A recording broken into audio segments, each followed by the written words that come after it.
반갑습니다, 형님들. 안녕하세요. 오늘도 제 수TV 생방송 와주셔서 감사드리고, 생방송 보시는 형님들은 추천이나 즐겨찾기 부탁 좀 드리겠습니다. 유튜브로 보시게 될 분들도 구독이나 좋아요 좀 부탁드릴게요. 자, 오늘은 NBA보다는 약간 축구에 조금 더 기대고 싶습니다.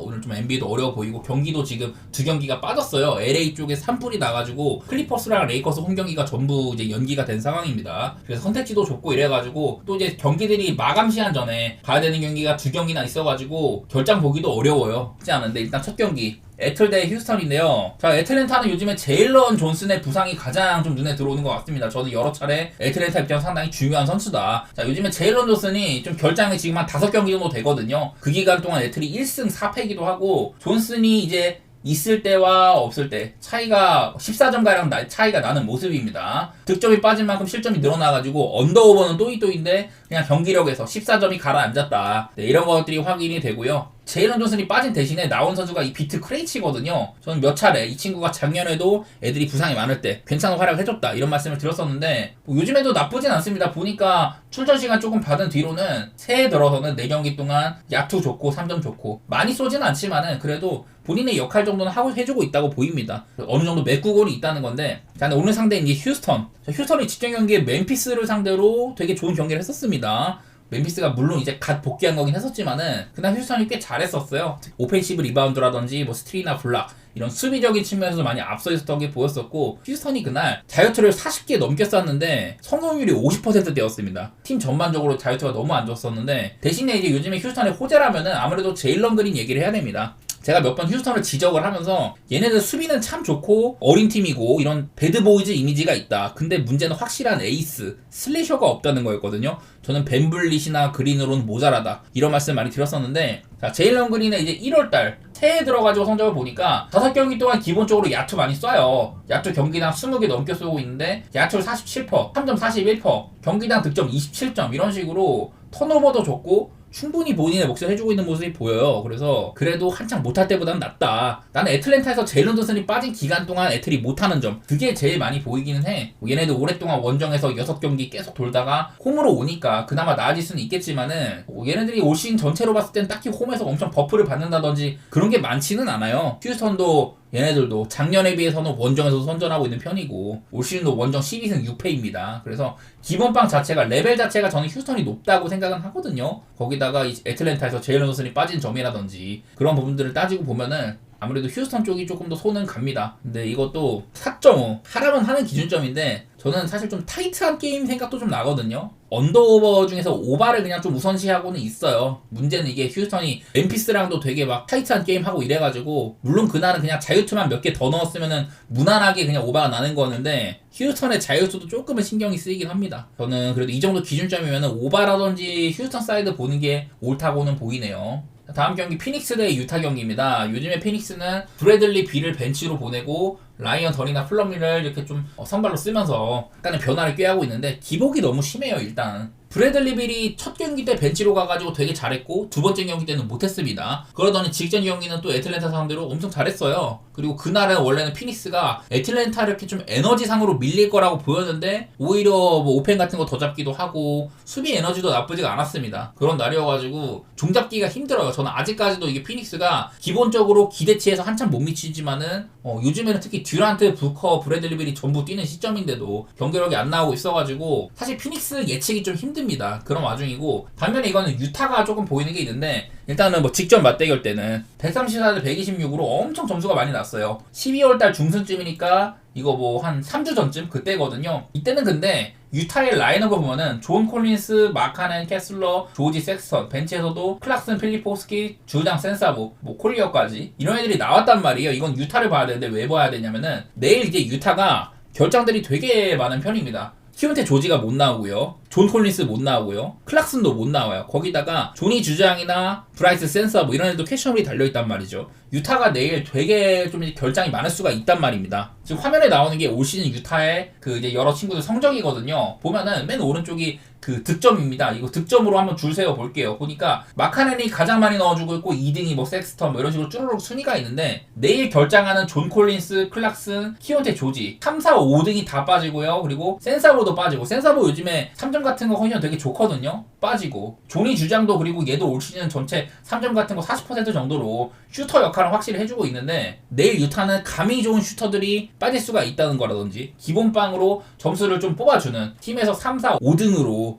이렇게 평균 득점이 높은 애들이 전부 결정하는 점들 이런 것들 때문에 유타가 일단 경기마다 많이 쏘기는 많이 쏘는데 이게 퀄리티가 조금 별로란 말이죠. 물론 이 경기도 뭐 섹스턴이나 마카넨이 분전해주고 그런다면 모르겠지만은 현재로서는 저는 유타가 요즘에 경기력도 그렇고 내용상으로 좀 언더 게임이 종종 있는데 저는 유타는 그렇게 언더 팀으로 안 봐요. 근데 생각보다 얘네가 언더가 좀 있단 말이야. 아무래도 이렇게 좀 결장이 많은 점들 특히 존 콜린스가 계속해서 결장이 좀 많고 이래가지고 저는 이거는 결장이 많은 점 때문에 사실 피닉스는 예측이 안 되고 유타가 원래는 좀 점수를 내줘야 되는 팀인데 점수를 내줄 애가 부족해 보인다. 그냥 거기에 초점 맞춰가지고 공격력 감퇴 이거 살려가지고 저는 언더에다가 피닉스 사이드 보고 있거든요. 원래는 피닉스 이거 뭐 핸디는 안 가고 싶어서 지금 상태 피닉스한테 10.5는 많이 과해 보여요. 근데 이거 언더 가는 거는 그만큼 유타가 못 넣을 거라는 심산이고 그러면은 얘네들의 속도상으로는 유타가 못 넣는다면 피닉스는 그래도 어느 정도 해주지 않겠냐 그런 생각을 해가지고 제가 이 경기를 언더 볼 거면은 피닉스 사이드까지 봐야겠다 그런 느낌이거든요. 이거는 사실 언더도 힘들어. 왜냐면 유타가 많이 빠진다고 한들 얘네들 기본적으로 템포도 뭐 느리지는 않고 그러다 보니까 언더도 빡센데 그냥 이거는 피닉스를 보는 거는 그냥 언더 따라가는 거다. 유타가 그만큼 못 넣을 것 같아가지고 피닉스를 보는 거다 이렇게 생각해주시면 되겠습니다. 자, 다음 경기 디트로이트 대 토론토 경기예요. 자, 이거는 뭐 다른 거보다 그냥 토론토의 원정이 제일 신경 쓰입니다. 올 시즌에서 이제 그 원정을 가장 못하는 팀이 토론토입니다. 원래는 이게 뉴올이랑 엎치락 뒤치락 했는데 뉴올리언스가 이제 원정 2승이어가지고 토론토가 NBA 전체 원정 승률 꼴찌거든요. 얘네들 원정 1승 17패입니다. 그리고 여기 밑에 있는 거 요즘에도 원정에서 16경기 1승 15패거든요. 15패 기간 동안 얘네가 프렌을 몇 번이나 성공을 했냐 찾아보니까 15번 중에 6번이라고 하더라고요. 직전 경기 클리블랜드전도 프렌을 성공을 하긴 해가지고 그것도 뭐 점수가 워낙에 컸으니까 15.5인가 그랬었죠. 어쨌든 토론토는 원정에서 오랫동안 못 이긴 팀이다. 그게 제일 눈에 들어오는 것 같아요. 마침 같이 이렇게 좀 성적이 안 좋았던 뉴올리언스 원정 가가지고 승리했던 거 그때는 뉴올리 애들이 엄청 많이 빠지기도 하고 그때 한번 이겨본 거 말고는 올 시즌에 토론토는 원정 승이 없습니다. 이런 와중에 디트로이트도 사실 지금 제이든 아이비가 없어가지고 조금 어수선하기는 해요. 그건 맞는데 토론토는 딱히 뭐 큰 결장 없는 상태이고 전력상으로는 토론토가 그렇게 많이 밀릴 거는 아닌데 근데 나는 토론토가 안정감이 되게 부족하다고 생각해. 얘네들이 사실 멤버상으로는 터지는 날에는 꽤나 잘할 때도 있어요. 근데 기본적으로는 일단은 수비가 너무 안 되고 있고 원래는 이제 토론토가 좀 길쭉이 군단으로 뭐 오펜시브 리바운드가 많이 잡아주고 좀 디플렉션 같은 것도 좋고 좀 끈덕진 수비를 하던 시절이 있었는데 특히 이제 뭐 딕이나 퀴클리 이렇게 좀 수비가 별로인 애들 특히 그레이디 딕이 수비가 엄청 안 좋죠. 퀴클리는 그래도 뉴욕 시절엔 수비 좀 했는데 바렛도 좀 멍청한 수비수인 편이고 포들도 미스매치 대응이 안 돼요. 토론토의 라인업 구성이 수비가 그렇게 좋지는 않다. 이게 들어오고요. 일단은 디트로이트가 최근에 10경기 구간 동안 8승 2패입니다. 직전 경기 이제 골스한테 패배를 하면서 약간 흠집이 나긴 했지만은 그 경기도 백투백이었었고 기본적으로 사실 많이 밀리다가 따라간 거잖아요. 거의 제 기억으로는 한 20점을 밀리고 있었는데 그거를 따라잡아가지고 원포지션 게임까지 갔다. 디트로이트의 저력이 좀 보입니다. 특히나 저는 지금 커닝햄은 저는 올스타급 레벨이라고 보여요. 괜찮게 하는 시즌을 보여주고 있어가지고 이거는 지금 현재 위상으로는 디트가 조금 낫다고 봅니다. 거기다가 토론토가 원정이까지 생각을 하면은 디트 사이드 보는 게 편하기는 해. 근데 요즘에 디트로이트도 아이비도 없고 해가지고 공격에서 좀 의심은 된다. 그래도 디트 마헨을 보기는 봐야 될 것 같아. 이거는 토론토는 볼 수는 없을 것 같고 229.5가 기준점인데 솔직히 말해서 이거는 디트로이트의 색깔이 저는 아직도 그렇게 언더팀인지 모르겠거든요. 얘네들이 한창 잘 나가던 거는 오바팀의 색깔로 많이 이겼단 말이야. 근데 아이비가 이탈하고 나서 그때부터는 디트로이트 경기가 오바가 좀 의심스럽거든요. 토론토는 좀 너무 오락가락해갖고 잘 모르겠고 저는 일단 언더 보고 있는데요. 저는 얘네는 좀 예측이 잘 안 되네요. 그냥 제 개인적인 생각은 디트 사이드의 언더인데 그냥 토론토가 원정이 너무 약하다. 그런 거 치고 5.5 정도면은 디트가 뭐 볼만하지 않겠냐. 그냥 그런 마인드인 것 같아요. 이거는.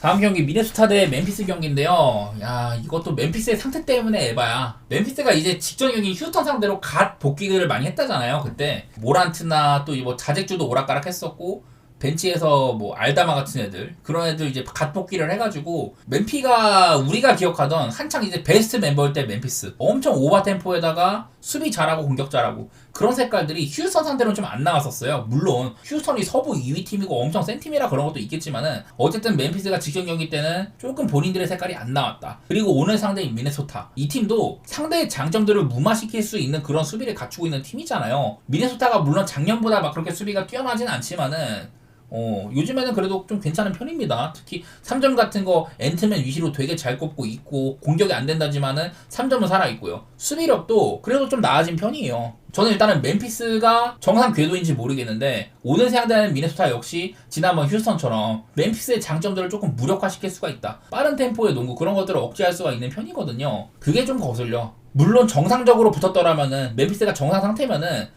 멤피스를 보는 게 옳아요. 근데 직전 경기 보니까 나는 멤피스의 상태가 조금 의심스러워가지고 그래갖고 걱정이야. 어쨌든 저는 그래도 멤피스가 프렌을 받은 거는 프렌을 가야 될 것 같고 미네소타의 변화가 생긴 게 얘네들이 지금 1번 자리에 원래 콜리였다가 디빈첸조로 썼거든요. 요즘에 잘하기도 하고 그래가지고 출전 시간도 더 주고 시즌 전체로 보면은 야투율 같은 게 되게 별로예요. 기대에 못 미치는데 최근에 이제 한 12경기 정도에는 야투율 44% 훌륭하진 않지만 그래도 봐줄만 합니다. 3점이 43.5% 경기당 7개를 쏘는데 43%로 넣으면 훌륭한 거죠. 디빈첸조가 턴오버 관리도 어느 정도는 되고 메이킹도 나쁘진 않다. 벌려주는 것도 있고 그러다 보니 미네소타 경기력이 요즘에는 뭐 딱히 나쁘진 않아요. 그냥 다른 거보다 미네소타가 좀 한 방이 있는 점이 거슬리고요. 물론 작년 같진 않은데 미네소타는 한 방이 있다. 멤피스 엄밀히 말하면 요즘에 정상 상태까지는 아닌 것 같다. 물론 멤피스가 이제 애들도 다 돌아왔고 지금 결장자들 보면은 멤피스가 지금 결장자가 장기 결장 아니면은 딱히 중요하지 않은 선수 스마트도 좀 장기 결장이라고 봐야죠. 이렇게밖에 없어가지고 멤피스는 돌아올 애들은 다 돌아왔거든요. 내 눈에는 근데 직전 경기가 완벽하진 않아서 멤피스답지가 않아가지고 그게 걱정이야. 저는 그래서 일단은 멤피가 그래도 프렘 받았으면 프렘 받는 게 맞는 것 같고요. 언더 생각 중이긴 하거든요. 원래 같으면 멤피스 경기는 오바를 봐야 되는데 이게 관점상으로 이게 228.5잖아요. 최근에 미네소타는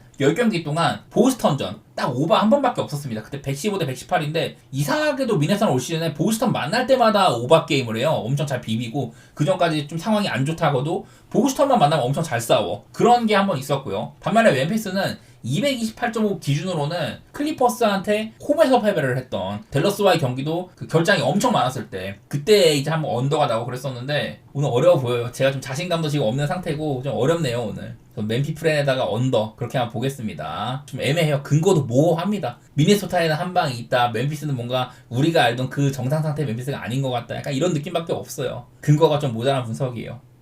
이거 마지막으로 포틀랜드 대 마이애미 경기인데 이것도 어렵죠. 왜냐면 특색 자체를 파악하기가 어려운 애들이니까. 포틀랜드 요즘에 제가 말씀드리는 건 그냥 에이튼이나 클리언 같은 정통 센터들의 출전 시간 줄이고 아브디아를 위시로 한 스몰 라인업을 많이 돌린다. 그리고 생각보다 나쁘지가 않다. 그런 정도만 말씀을 드렸던 것 같아요. 얘네들이 얼마 전에 덴버도 잡고 유타도 잡고 댈러스도 잡고 미러키 잡고 뉴올리언스 잡고 이러고 있어가지고 생각보다 잘합니다. 최근에 또 원정 경기도 되게 많았는데 직전 경기 댈러스전도 사실 진짜 미친 홈발 때문에 홈콜 때문에 고전한 거였었거든요. 나는 포틀랜드가 이길 만도 했던 것 같아.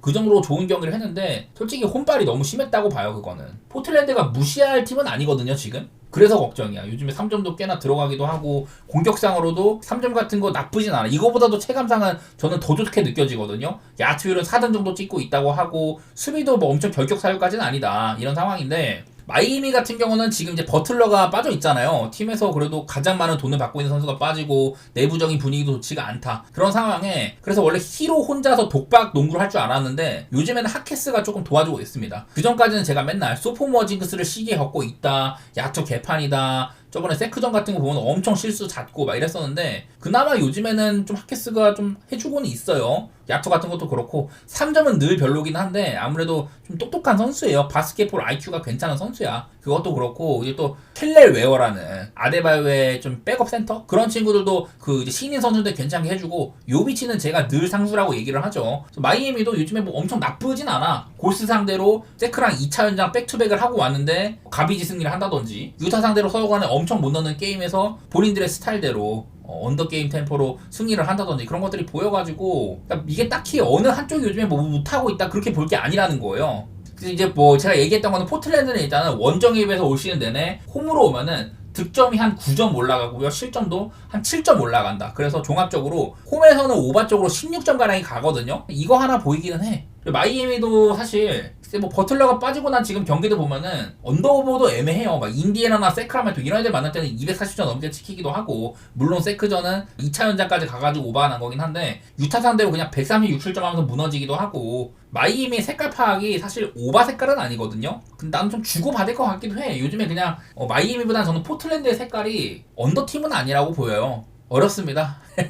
네, 이 경기에 뭐 예측을 할 만한 어떤 딱 근거가 별로 없어. 그냥 저는 그냥 마이애미 승사이드에다가 그냥 오바 보고 있는데요. 그러니까 핸디조차 애매해. 3.5여도 핸디조차 쉽게 보기가 어렵습니다. 저는 좀 타이트한 승부가 될 것 같아요. 오늘 이런 경기들이 많아가지고 저는 그냥 막연하게 오바에다가 마이애미 승리 그렇게 보겠습니다. 자, 엠폴리 대 레체 경기인데요. 저는 엠폴리가 홈일 때는 언더에만 기대감이 있다고 했었어요. 이번 시즌 얘네도 홈에서 1승 4무 4패로 승점도 못 벌었어. 근데 9경기 동안 3득점 8실점으로 엠폴리는 홈에서 언더밖에 볼 게 없습니다. 그리고 이제 왕년의 유망주 세바스티아노 에스포지토가 그나마 걱정스러운 게 12월부터는 세리아에서 지금 5골로 12월부터 가장 많은 골을 넣은 놈이거든요. 그래서 레체 입장에서는 경기 대상 1호다. 분명 이제 레체도 지금 좋은 시점은 아니에요. 그래도 얘네는 공격에서 나는 부분 전술 같은 건 괜찮은 것 같아. 크르스토비치를 필두로 도르구, 뭐 쿨리발리, 라마단 이렇게 전방자원 자체는 저는 엠폴리보다는 낫다고 봐요, 얘네들이. 근데 얘네들도 얘네 둘 다 이제 홈이랑 원정 한번 볼 텐데 지금 이제 화면에 나오는 게 엠폴리입니다. 딱 봐도 무승부도 되게 많고 1승밖에 없어요. 1승도 1대0으로 겨우 이긴 거고, 그냥 홈에서는 득점 내는 능력이 굉장히 별로다. 그런 게 보이고요. 자, 레체의 올 시즌 원정 성적이 이렇거든요. 저는 작년에도 레체의 원정 성적은 개판이다. 자, 작년에 이제 레체가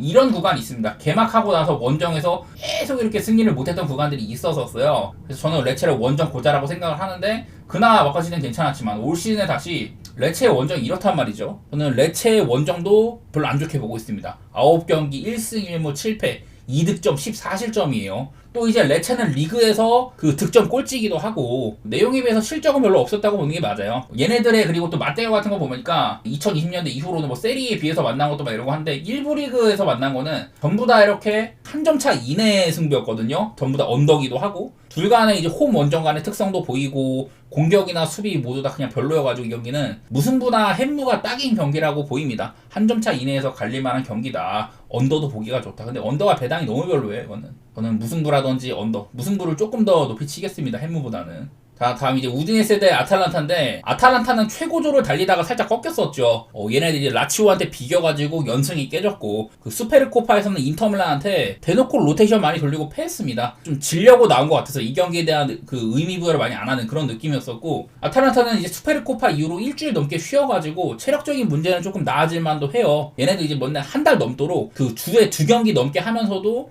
좀 수비나 중원 쪽에는 로테이션을 많이 안 돌렸거든요. 대룬 같은 애들 그냥 엄청 갈아 쓰고 이러고 있는데 그렇게라도 쉬어야 한다고 봅니다. 수페르코파에서 휴식을 확실히 줬고, 자, 이제 우디네스는 중위권에서도 게임 풀어나가는 능력이 있는 팀이라고 했었습니다. 뭐 얘네들 이제 홈이라고 해도 게임 풀어나가는 능력 그 부분에서 아탈란타를 앞지기가 어려워요. 필드에서 아탈란타는 유의미한 장면을 만들어내는 능력이 저는 리그 최고 수준이라고 보거든요. 근데 뭐 이제 지난 맞대결 때는 그때 이제 아탈란타가 홈에서 2대1로 이겼었는데 우디네스가 원더골로 한 골 넣었었고 골대도 맞췄었고, 그래가지고 아탈란타 상대로 조금 선전하긴 했었어요. 근데 그때는 11월이고 지금은 양 팀의 폼 차이도 좀 납니다. 우디네세는 그때에 비하면 지금 못하고요. 아탈란타는 요즘에 살짝 이렇게 좀 꺾이긴 했지만은 그래도 그냥 연승이 마감된 정도지, 리그로만 따지면 막 11연승인가 이렇게 썼으니까 딱히 뭐 아탈란타가 슬럼프가 온 것도 아니고 레테기의 골 침묵도 루크멍이나 CDK가 메워주고 있다. 그래서 요즘에 이제 그 우디네스의 수비라고 생각을 하면은 마행까지도 바라볼 만한데 그냥 저는 뭐 아탈란타의 원정승 정도만 크게 욕심은 안 내도록 하겠습니다. 자, 먼저 이제 토리노 대 유벤투스, 토리노 더비거든요. 제가 지난번에도 이거 분석할 때 어마어마한 맞대결 전적을 한번 말씀드린 적이 있는 것 같아요. 올해도 유벤투스가 2대0으로 홈에서 이겼었고, 자, 여기 화면에 나오는 게 토리노랑 유벤투스 상대 전적인데 왼쪽에 있는 게 결과 같은 거, 유벤투스 입장에서 결과고 그 옆에가 이제 날짜입니다. 보면은 쭉 보면 그냥 유벤투스가 진 적이 없다고 나와요.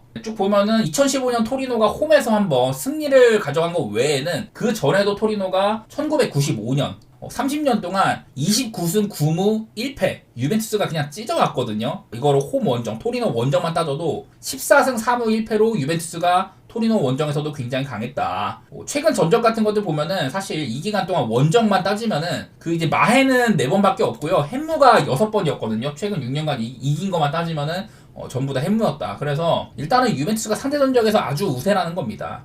이 경기는 뭐 더비라는 변수도 있고 요즘에 토리노가 잘 안 진다는 게 들어오기는 해요. 그래도 어쨌든 간에 토리노는 요즘 뭐 볼로냐한테 진 적도 있었고 파르마한테도 우위도 못 가져갔고 우디네스한테는 겨우겨우 따라갔었죠. 그래서 토리노는 작년에 이어서도 초반에는 괜찮았는데 홈에서 최근에 5경기 동안 한 골밖에 없습니다. 홈에서는 이지경이에요. 실점 자체는 적어가지고 언더 같은 거는 기대볼만도 한데 현재 토리노는 지난 시즌부터 해가지고 레알 마드리드 다음으로 5대 리그에서 홈 28경기 16 클린시트 무실점이 가장 많은 팀이기도 하거든요. 이런 부분은 무실점도 나올 만도 하다 뭐 그런 건데 어쨌든 유벤투스는 아직까지 이 리그에서는 무패거든요. 근데 무승부가 너무 많아. 7승 11무다. 지금 5대 리그에서 무승부가 가장 많은 팀이 유벤투스입니다. 무벤투스라는 오명을 씻을 수가 없고 사이드 이제 뭐 콘세이상이나 일디즈 이런 애들의 변수 창출 말고는 공격에서의 기대감이 좀 적은 편이에요. 그래서 뭐 라인도 낮고 후방에서 전방으로 나가는 볼 전개 퀄리티 이런 것들이 좀 별로여서 저는 유벤투스는 보는 건 좋은데 마헨까지는 고민 좀 해봐야 된다 그런 느낌이고 그러니까 뭐 상대 전적 상으로도 무승부가 29승 9무 1패 뭐 적은 편이에요. 무승부가 그렇게 많은 편은 아니어가지고 어쨌든 간에 이건 토리노가 유벤투스 상대로 득점할 가능성은 전 적다고 보거든요. 딱 이 경기는 뭐 기록식 같은 거에 0대0 이런 거 있으면 한 장 사두고 싶은데 기록식이 없더라고. 그럼 그냥 유벤투스 승을 가야 되고 개인적으로는 마헨보다는 햄물을 사는 게 좀 더 낫다고 생각이 됩니다. 언더도 볼만도 하고요. 다음 경기도 이제 밀란 대 칼리아리인데 이것도 상대 전적이 어마어마하거든요. 11월 달에 이제 A매치 휴식기 직전에 밀란이 칼리아리 원정 가가지고 비긴 적이 있었습니다. 그때 3대3으로 비겼는데 그때는 크로스라든지 공중전 이런 걸로 크게 고전했었어요. 그날 이제 뭐 레앙이 미친 캐리력으로 2골 넣고 그랬었는데 테오도 얼타기도 하고 극장 원더골 무승부였었거든요. 제가 지난번에는 얘네들이 만났을 때 그때는 이제 칼리아리 홈이었었고 그때도 두 팀이 상대 전적을 언급을 했었는데 얘네들도 대박이에요. 자, 일단은 왼쪽에 있는 거 밀란 기준으로 보시면 될 것 같고 자, 뭐 여기 이렇게 일단은 칼리아리가 2017년에 한번 이긴 적이 있었어요. 그 사이에 일단은 굉장히 상대 전적이 밀란이 좋습니다. 그리고 쭉 계속 보면은 또 중간 사이 구간 뭐 2010년대, 2000년대 이렇게 보면은 밀란이 그냥 진 적이 없어요. 쭉 보면은 그냥 그 전에 진 게 언제냐면 1998년이거든요. 1998년 이후로 AC 밀란은 칼리아리와의 맞대결에서 31승 10무 1패 31승 10무 1패입니다. 그리고 이 가운데 원정에서는 12승 8무 1패였는데 승리하지 못한 날도 꽤나 있었는데 밀란이 홈일 때 산시로에서는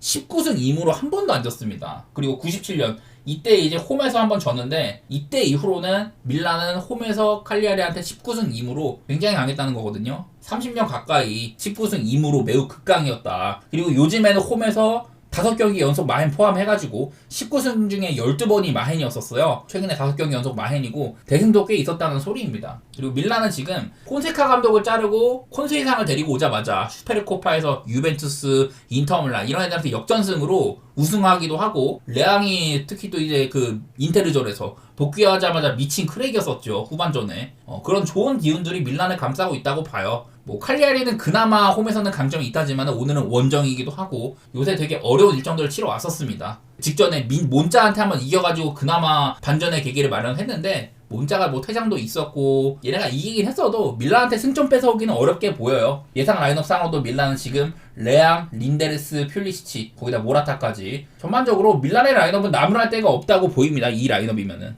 밀란 승이나 밀란 마헨 이렇게까지 참 내다볼만한 것 같아요. 칼리아리도 지금 돌격대장이 지토, 루본 뭐 이런 애들 없어가지고 딱히 뭐 밀란을 깎아내릴 게 없어 보이네요. 제 관점에서는.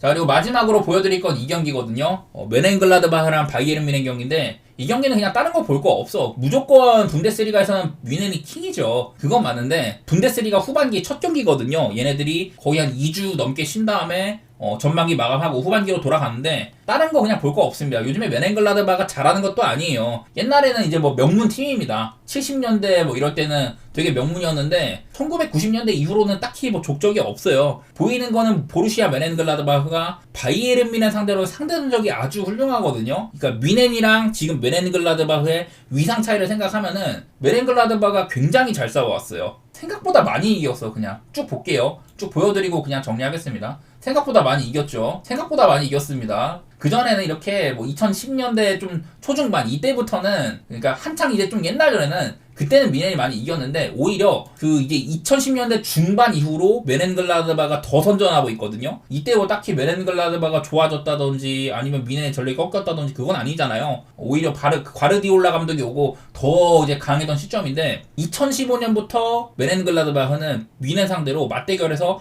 9승 3무 8패로 오히려 앞섭니다. 이런 팀이 거의 없을 거예요. 미넨 상대로 맞대결을 앞서는 팀 10년 동안 맞대결을 9승 3무 8패로 오히려 앞서고 있다. 이런 게 보이거든요. 물론 이제 후반기 시작하는 첫 대결에다가 당연하게도 미넨이 더 좋은 전력을 보유한 그런 팀이기 때문에 다른 거 말고 이 경기는 그냥 고배당용입니다. 고배당용. 이 경기는 미넨 사이드 보기보다는 메넨글라드바흐의 뭐 프렌 같은 거 배당이 좋으니까 그런 거 보는 의미밖에 없는 경기라고 보여요.